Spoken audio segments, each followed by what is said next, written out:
Okay, good morning. Really cool to have you all here. Last day of Chem 222 lecture. It's pretty freaking awesome. I'll talk about this more here in a little bit, but I do want to remind you that Monday morning by 8 a.m., everybody in this room should receive a link via email to the lab file. And get it printed off. If you don't get the link, man, you email me right away. Complete the lab file and you'll turn it in on Wednesday. And then most of you in this room are in section 01. So Wednesday at 8:45 in this room, AD 1303, you'll come and do the lecture final. You'll turn in the lab final, the Kinetics 2 lab, and the final exam prep. For those of you in section H1, everything's the same except it'll be Wednesday at 1:10 p.m. and 25:01. Any questions on that? Okay, we're going to have some cool presentations here real fast. So the first one, if you all want to come up and take the stage. Go ahead, yeah. Not like designs. Cool. Oh, let me say first. I'm sorry, Luke. My apologies, man. So, yeah. So, we did our presentation on X-rays. Super cool, guys. Really cool. So first off is, what are X-rays exactly? So That does that. Don't worry. It'll come back and just like hiccups. I don't know why. So sorry. Yeah. Okay, so X-rays are a form of electromagnetic radiation. They're similar to light rays, except they're higher on the electromagnetic spectrum, which, as you can see, I have a picture up there, and we did talk about this in Chem 221. So if you remember that, great. If not, well, there's an example up there with other points on the electromagnetic spectrum. So X-rays have a higher amount of energy, which allows it to pass through solid objects, which includes the body. It is highly popular in medical fields as it is used to see the bones and tissue. And X-rays are also energetic photons, and photons, if you don't know, are particles of quantum light or electromagnetic radiation, basically in simple terms. So the X-rays are energetic photons that are emitted by electrons outside of the nucleus. And as a fun fact, in the 1950s, they were unaware of the dangers of radiation, so they used them like in everything. They used them all the time. They had them at the fairs, like similar to photo booths. They also had them at like shoe fittings because they could like see the structures of the feet so they could get a closer fit for the shoe. So I thought that was interesting, which is actually one of the pictures of the lady standing on. Basically, it looks like a box, but it's very interesting. Amazing. X-rays were discovered by the German physicist Wilhelm Röntgen in 1895. He was doing an experiment on fluorescence produced in vacuum tubes. You can see it's also called a Crookes tube, which is pictured at the bottom. Kind of see the structure. While he was doing the experiment, while the tube was like completely covered, he realized that a beam of light escaped from the tube and shined on a nearby piece of light paper. And it showed some kind of X-ray negative. After he figured that out and found it out, he went and tried to test it on his wife, who exclaimed, "I have seen my death," yet she remained unimpressed because she saw like her skeleton. You can see the picture off to the side, like her ring and everything like that, which is just hilarious. But he was published in 1896 for his findings, but worth mentioning, and on February 22nd of 1890, Dr. Arthur Goodspeed and William Jennings made the first X-ray photograph in the physical laboratory of the University of Pennsylvania without knowing about it. They were messing around with spark photography and Crookes tubes. It was the end of a busy night in the laboratory and such, and Jennings brought out a Crookes tube just to mess with it, and when they were taking photos of plates and such, it resulted in a photo negative of two plates that they just thought it was just a spoof. They didn't think anything of it. They put it away, and then in 1896, when the discovery from Wilhelm came about and it was published, they were like, oh my gosh, was that an X-ray? And they went back in and they reproduced it, and sure enough, it was an X-ray negative. And an article was published just in a small local paper, and with the quote from Jennings, 6 years ago, day for day, the first picture in the world by cathodic ray was discovered at the physical laboratory of the University of Pennsylvania. They didn't want any credit for it whatsoever. They just wanted it to be known that they accidentally produced the first photograph when they were messing around in a laboratory. Because of the precautions that are in place to decrease the exposure to X-rays, it is safer today than it was in the past to have X-rays taken of you. During World War I, X-rays were used to identify bullets in wounded soldiers. There's a picture right there with the scary-looking machine. Though dangers arise from constant X-ray exposures, they give off harmful electromagnetic emissions that slightly increase the risk of cancer. X-rays have many uses, from obvious ones such as determining fractures of the bones to less obvious ones like diagnosing pneumonia. They're also commonly used for mammographies to identify breast cancer.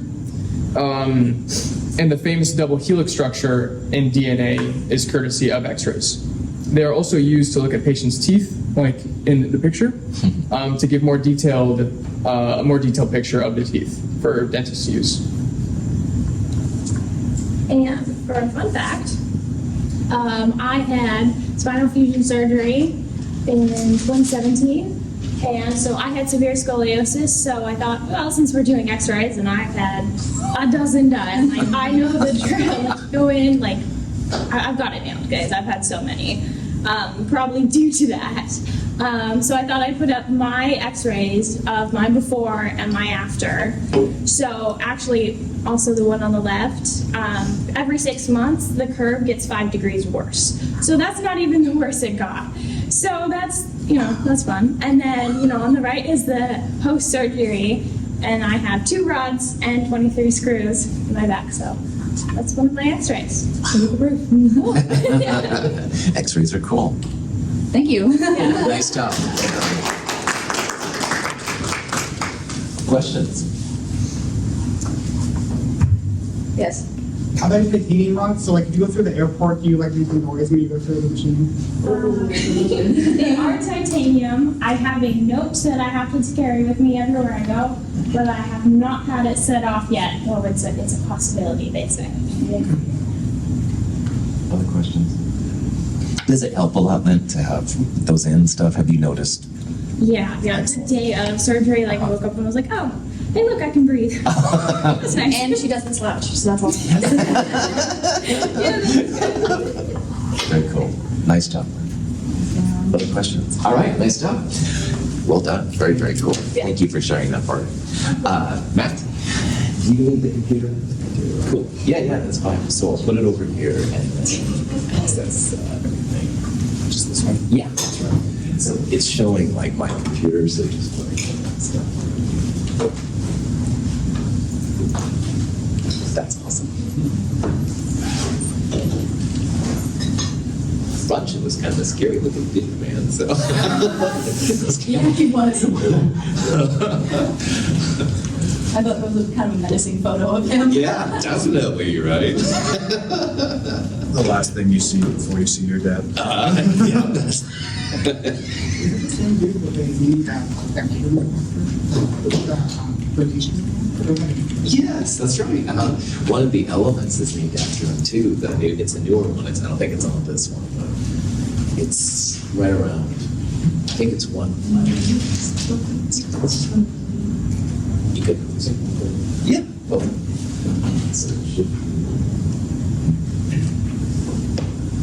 And it will kind of spaz there a little bit, but don't take it personally. Start. Oh, good.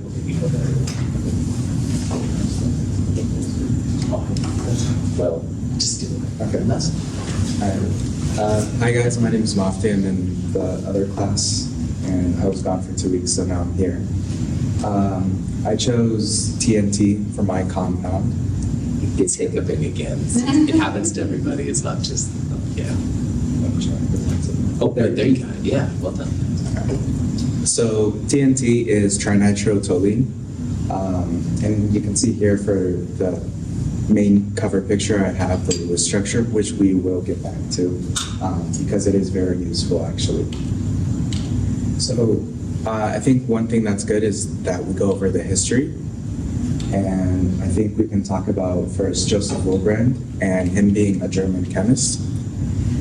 And in 1863, Wilbrand was in his laboratory, and basically what he was trying to do, he was working for the textile industry, and he was trying to synthesize colors for textiles. In his lab, he created TNT without actually knowing that he created TNT, which we will. I have a picture of it in the next slide, which we will go over. But I just want to talk about some of these pictures here real quick. So right here is an explosion in World War II, which we also will go over, that involves TNT. And then here is some modern day uses, how we use TNT now. And then this is just a reference picture for the textiles. So what is TNT? So it is a chemical compound. Its molecular formula is C7H5N3O6, and its IUPAC ID is 2,4,6-trinitrotoluene. So as we said right there, that's kind of like the Lewis structure. I think the other picture works better, but it does have 7 carbons, 5 hydrogens, 3 nitrogens, 6 oxygens. And right here is the yellow dye that he got from in his lab from just doing experiments, and that right there is actually TNT. So when you actually do create TNT, it's a crystalline substance, and nothing went off in his lab because he didn't know how to set it off. He just thought it was like a color dye. So TNT is mainly toluene. And it's just by substituting 3 nitrofunctional groups on the toluene molecule, and then that's how you create TNT. So for some uses, the military uses TNT, some miners use TNT, and excavation for construction. So I brought up the Minecraft TNT picture, of course, because I had to include it. And then this picture is actually really interesting. In the 19th century, after Wilbur, has died and everything, they kind of went back to his work and they kind of studied it a bit more, and they realized, hey, this guy made TNT on accident, and let's add on to it. So they realized TNT can, be used in artillery shells. And I don't know if you guys can see this, but from this corner of the screen all the way to that corner, those are all artillery shells that we have used in World War II, which is crazy in my opinion. So it's used for military mostly. It's excessively used in World War II. And then here's like more of a modern day use of TNT. I kind of find this picture funny because the whole box is filled with TNT and there's no warning on the outside. It just says dangerous in fine print. In mining, TNT is used for blast creations, mining minerals and breaking rock formations. And then for excavation, like we saw in the first slide, it's used for civil engineering projects. So one thing that I think is really interesting and kind of misleading is that when I was doing my research for TNT, I came across a lot of information for dynamite. So for myself and for you guys to not get confused, I kind of did comparisons between what TNT is and what dynamite is. And I made a cool little chart right here. And then I found this picture. So we have 4 sections: chemical composition, color, form, sensitivity, and initiation. And TNT is C7H5N3O6. And then dynamite is actually nitroglycerin mixed with an absorbent material. For their color, TNT is the yellow crystalline solid. And then dynamite can be a yellow, brown, or pink paste. And then for sensitivity, TNT is less sensitive, and it's less sensitive to shock and friction. while dynamite is more sensitive to shock and friction. And then the initiation is that TNT requires heat or shock, and then dynamite is less stable and more prone to accidents. And there actually have been way more accidents with dynamite than there has been with TNT just due to this. And to finish this off, I found a small video, it's like a minute long.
So the more you know, guys. And, thank you so much. Nice job, man. Any questions? Cool.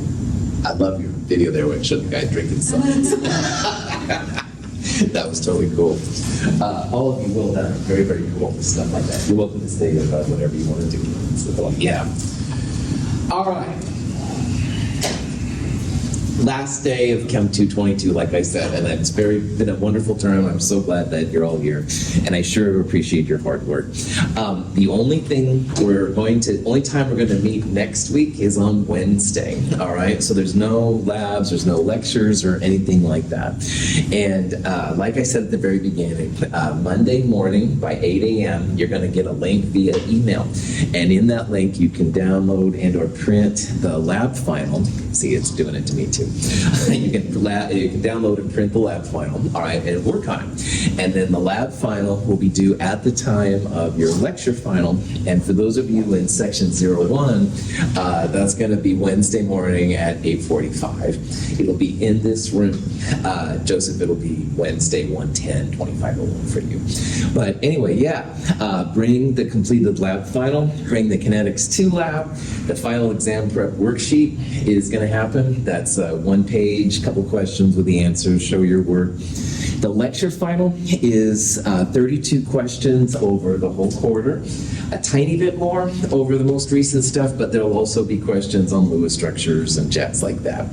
There's 5 short answer questions. You'll be done by 10:45 a.m. I should be able to post the final grades by Thursday. Any questions on anything? I sure have appreciated your help, your hard work and stuff like that. A little bit longer and we're going to be good to go here. So, all right, so without further ado, what we'll do is we'll continue on the review that we started on Wednesday. We looked at this question before we left. I'm just going to review it. If you want to participate, you can. But this example shows a mechanism where there's 2 steps or 2 humps in the reaction diagram. And as we talked about this week, the slow step is really important to chemists because the slow step determines how fast the reaction goes. So if a chain is no stronger than the weakest link, a reaction is no faster than the slowest step. So if this is a valid mechanism here, the rate law is going to have only the reactants in the rate law, all right? So if you add this reaction up all together, it's like NO2 and CO making CO2 and NO or something like that. But CO doesn't appear at all, and NO, which there's only one of, is a second order reactant. And that's because in the slow step, 2 of them are coming together. All right, that's the slow part. And once you make this unstable NO3 thing, it reacts with CO readily to make CO2 and blah, blah, blah. So if you understand this step, it's kind of cool because you can see where the rate law stuff comes from. It comes from the slow step, all right? It explains why some reactants are zero order. So CO would be a zero order reactant here. It doesn't affect the speed. It's not in the rate law. It is important for the reaction, but it's not part of how fast or slow the reaction goes. And this one even explains what happens when you have a second order reactant. Second order reactant just means that two of the same thing are coming together to make something else happens. So it's kind of a cool problem if you see all that stuff. Any questions? Okay, so knowing that then, we can use that information and you can make predictions. So for example, in this question, I want you to tell me which reaction is most likely going to occur in a single step. So see if after what we just talked about, if that makes sense. We'll talk about it here in a little bit.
Excellent. So if this is a single step mechanism, i.e. one piece goes to the other, then all of the reactants will be present in the rate law. So as an example, the first one is not single step because there's two NO2s and one F2. And in the rate law over here, there's only one NO2. There's one F2, but there aren't two NO2s. Like NO2 is not second order, it's first order. So what that tells the kineticist, all right, is that the slow step has NO2 and F2 coming together to make something.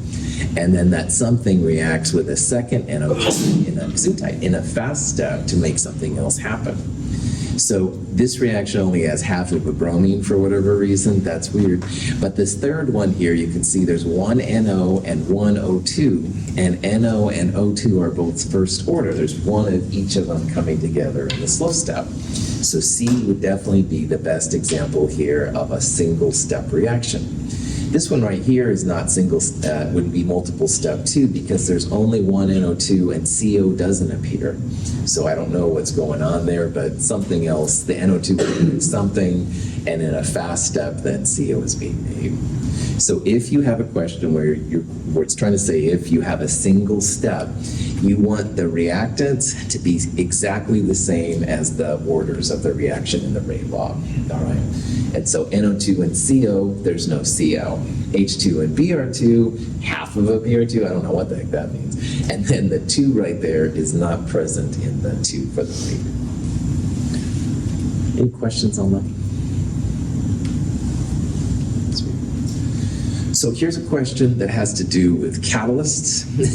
And answer E is true, but don't use that one. Okay, that's not the answer I was looking for. See if you can think with your science hat on here a little bit more than a gut emotional reaction, but see if you can figure out which one of those is a true statement. Or incorrect statement, excuse me. So.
Okay. So we looked at diagrams that look something like this. This is an coordinate diagram. Usually reactants are on the left, products are on the right. The top curve right there would be the uncatalyzed reaction. And uncatalyzed reactions are totally possible, but they do take more energy of activation. E sub A is the energy from where you start to the top of the curve. And so on this graph, it would be something like that. And that's pretty high compared to the catalyzed reaction. Now, a catalyst reaction is always going to be more than one hump, more than one step. Each hump is a step. So notice how the energy of activation is only this big, while the uncatalyzed is that big. And as E sub A goes down, reactions tend to go faster. It's easier to jump over them. So A is definitely correct. Catalysts provide an alternative way to go from reactants to products. This humpy version is a different way to go than the bigger version right there. That's what that means. Catalyst regenerated? Absolutely. All right, that's what makes a good catalyst a catalyst. You get the catalyst out at the end. And that's also why you have more than one step. The catalyst does something in the first one, probably is destroyed, but then it comes back in the second step. You always have more than one step. Could be 3 or 4 even, that's hard to say, but you'll have more than one step definitely. However, C, though, is the one that's incorrect. If you have a catalyst, you're not going to necessarily make more product. I've never heard of that happening. But what it does do is D, it speeds up the forward and reverse reactions. And it's the forward reaction, reactants to products, that people are mostly interested in. It could make your products easier to go back to reactants, but you still have, in this case, a higher E sub A. So the important part here is that, yeah, it does speed them up. It is regenerated at the end, and it's possible to speed it up because of this alternative mechanism. And again, usually like manganese would react or something like that. Yeah. And it speeds it up when you get more product though? No, because you could still get the same amount of product. You just have to wait longer. This whole chapter is about time, all right? So you would, if you waited 1,000 years, you would have the same amount of yield. It would just take longer to do it and stuff. Catalysts just make things faster. Now, a lot of times they'll say, oh, my efficiency is greater. No, you're just not waiting long enough. At least in a pure kinetics viewpoint. Okay, good question. Other questions? All right. So here's a cobalt 60. Cobalt 60 is one of the funky cobalts. There's a couple of them that are kind of weird out there for different reasons. Cobalt 60, that 60 has a lot of information. See if you can figure out how many neutrons and protons are in cobalt 60. We're kind of reviewing here a little bit back to Chem 220 and also this chapter 2.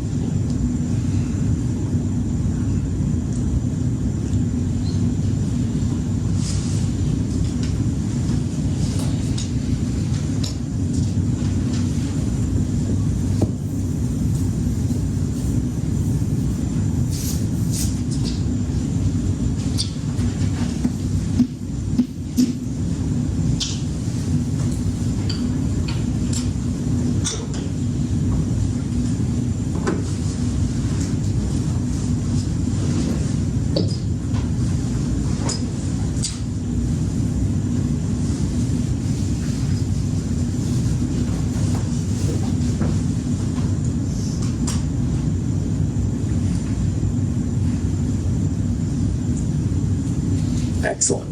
All right, the first thing I would do if I saw a problem like this is I would look on the periodic table for the number next to cobalt. And cobalt, you can see on these periodic tables, is number 27. 27 is the atomic number, and it defines what one element is relative to the other. So for example, if you added a proton to cobalt, it would become number 28, but it wouldn't be cobalt anymore, it would become nickel. So those blue numbers are literally the number of protons, and that's what distinguishes one atom from the other. Now on the symbol for the elements, 27 is what goes in the lower left-hand corner. And every quadrant of these symbols is mapped out, okay? But anyway, 27 is the number of protons. And then to find the number of neutrons, You take the mass number, which is number of protons plus number of neutrons, and you subtract the atomic number, which is the number of protons. So 60 minus 27 gives you 33. On the keyboard. Anyway, it gives you 33 neutrons, all right? So again, the neutron number is not listed explicitly, but you can absolutely find it, mass number minus atomic number. And it's very common to only have the mass number, like this one is 60. You can find the atomic number of protons from the periodic table, be good to go. Any questions on that? So knowing that, you can start to balance nuclear reactions. And this is an example of a weird version of uranium, a uranium-239 breaking down to a neptunium-239. But in the process, a new particle is created. See if you can figure out what this new particle is.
So, to balance a nuclear reaction, the lower left-hand numbers on the reactant side equal the lower left-hand numbers on the product side. So here, if you call this X, you'd have 92 equals X plus 93. So if you subtract 93 from both of these, which feels weird, X, -1. The top numbers are the same thing, 239 equals A plus 239. A is going to be 0. And if you remember back from when we talked about these crazy things, -1 on the bottom, 0 on the top is a beta particle or an electron. So if you called it beta or electron, that's totally fantastic. This is like a supercharged electron. It's not like an electron we'd use to turn chlorine into chloride or something like that.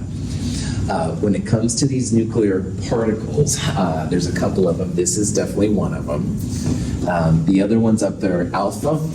Alpha is essentially a helium or helium-4. Sometimes you can put an alpha symbol in there, which is fantastic. Gamma is just pure energy, all right? Sometimes gamma has 0 and 0 next to it, that's fine. And by the way, it can be X-rays too. You can also have X-rays, but more often they're gamma because they're more powerful.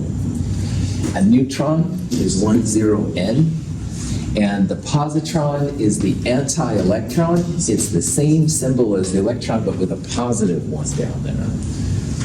Totally crazy kind of stuff they're doing. Any questions? Good. All right, so here's another kind of problem, same idea. This is polonium going to bismuth. See if you can figure out what the missing piece is in that one.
Outstanding.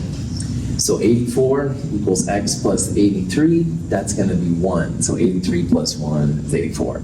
207 equals y plus 207, that's going to be 0. And if you remember from what we just said, this crazy thing is the positron. Sometimes it's given the symbol with a beta, like I've written it. Sometimes it has just an E. It's like an anti-electron. Yes, antimatter is real. Don't get me started. I start talking about Star Trek, but the theory is here you can detect it at least by balancing nuclear reactions. So, any questions? Good. Here's another problem. This one's a little bit more, this one has just the same idea. This is a calcium. It's reacting through electron capture, which is the fancy name when something is a reactant, and it's making a new particle. And see if you can figure out what the new particle is.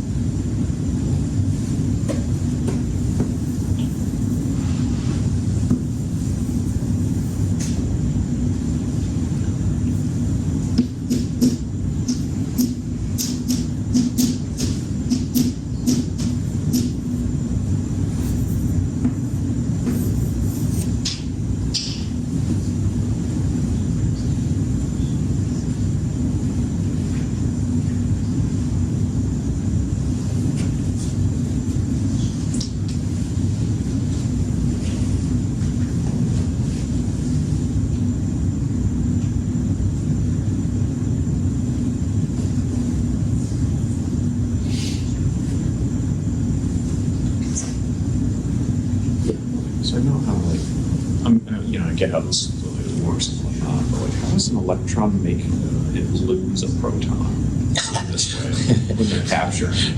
Right on. Good question. A neutron has more mass than a proton or an electron. So a lot of times on these, it's a proton and electron combined to make a neutron. And that's what's happening here, Jacob. Yeah. A neutron is being formed as that electron smashes through. I was thinking like it hits and just kind of pushes. Yeah. This is some weird stuff, man. So. Jacob just asked a good question. I want to bring that up. So on this one, when you balance it out, 20 minus 1, all right, equals the other side, so that's going to be 19. And once in a while, I do see people putting down 21. I totally understand. Remember, it's reactant side equals product side, so 20 minus 1 equals 19. And the top then is 41, and 19 is potassium. Questions on that part? Okay.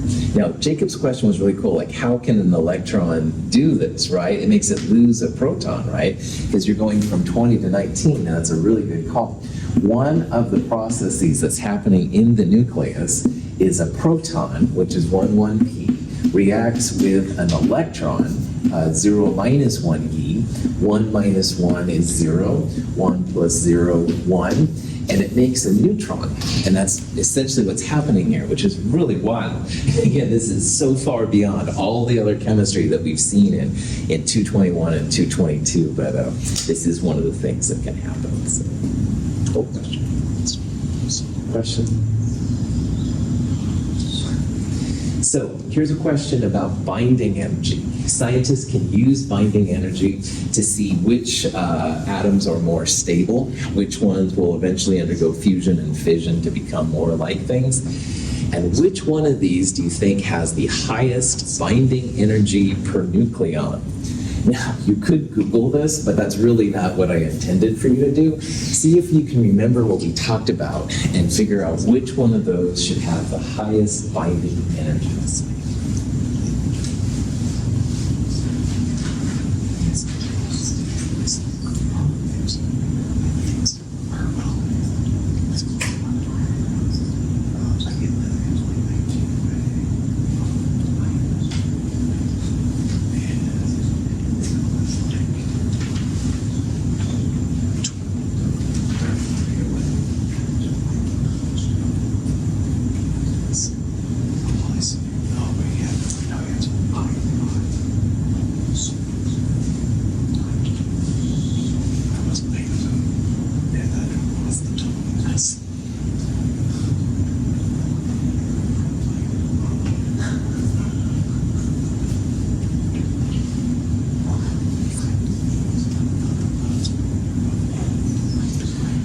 Outstanding. In the lecture for this area, I made a big deal how the universe will one day be all iron, because iron is kind of the thermodynamic endpoint of atom transformations. So lighter elements than iron will undergo fusion to become more like iron, and atoms past iron will undergo fission to become more like iron. So that helps us on this problem, because of these different isotopes, if you want to know the highest binding energy and you don't have Google nearby, pick the element which is closest to iron, all right? And it looks like everybody's figured this out. The closest atom to iron is definitely nickel here. This is a graph I showed in lecture, and what it shows is that how like helium-4 is down here, and the high point of this graph right around here is where the iron-56 is. And iron-56 is like the end point of these thermodynamic transformations. So what this graph says is that atoms less than iron will undergo fusion, and fusion makes the atoms bigger until you get to iron, then they stop. The atoms that are bigger than iron, uranium, neptunium, thorium, all right, they will undergo fission to become smaller until they get to iron. And these are the actual values that you can calculate. A mega electron volt is just a lot of joules, all right, something that's used more in physics than chemistry. But you can see here that the nickel is definitely the biggest number on there. So, any questions on that? Okay. Now, this one is one I'm just going to let you think about for a little bit, and if you don't want to solve it, you just want to talk about it, that's fine. But I'd like you to find the binding energy per mole of nucleons for carbon-12. And to do that, what I would do is I would start with the raw equation, which would be 6 protons and 6 neutrons becoming carbon-12. And like most of these problems, final minus initial, you want the change in the mass. So take carbon-12 and subtract the 6 protons and 6 neutrons. You'll get a negative number, which represents the mass lost upon making carbon-12. And from there, the opposite of that sign and divide by 12 will give you the binding energy. So if you want to work on this a little bit, that's cool. I do want to talk a little bit more about some other things, so I'll just let you think about this a little bit.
I'm running out of time, so I'm sorry. There's not enough time to do this one. Let's just talk about it. When you're doing binding energy, all right, you need to find the mass lost upon making carbon-12.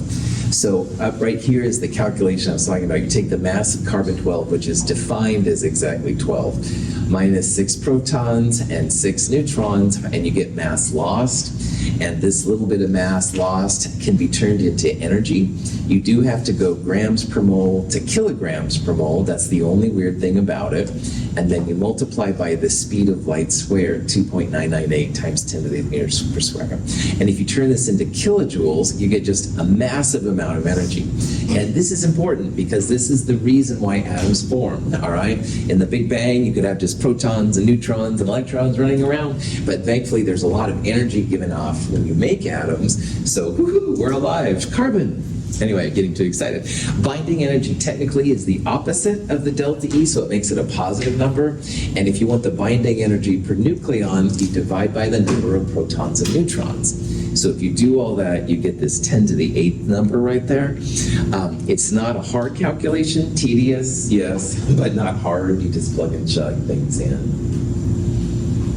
Questions? This is a question with nuclear, the first order integrated rate law, and nuclear stuff as well. We've got a radioactive iodine-131. It has a half-life of 8.04 days. If we're starting with 8.8 micrograms, how much is left after 32.3 days? So see if you can find this answer. I don't have a lot of time left, but I'll give you a little bit here if you want to think about it. This is an example of using the integrated first order rate law, natural log R over R0 is minus KT. And in this sense, R over R0, you can substitute for K, 0.693 divided by the half-life.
Outstanding.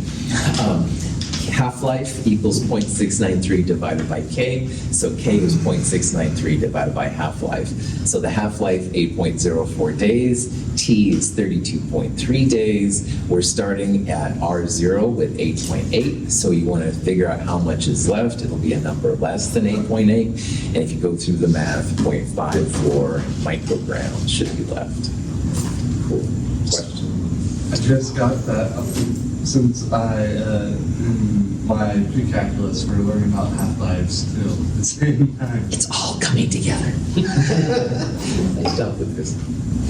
I don't have time to go through this problem, but this is another first order integrated rate law. Again, you can see here, as for K, I just put in 0.693 divided by the half-life. If you got 214 hours, that's awesome. Notice how, again, you can use percents, all right? If you start with a sample, it's 100%, whatever. And at this point, we want to know how long T it takes to get to 15%. So you can use all different kind of things in this integrated first order. It's pretty awesome, but I'm out of time. Thank you. I will see all of you on Wednesday. Have a wonderful weekend.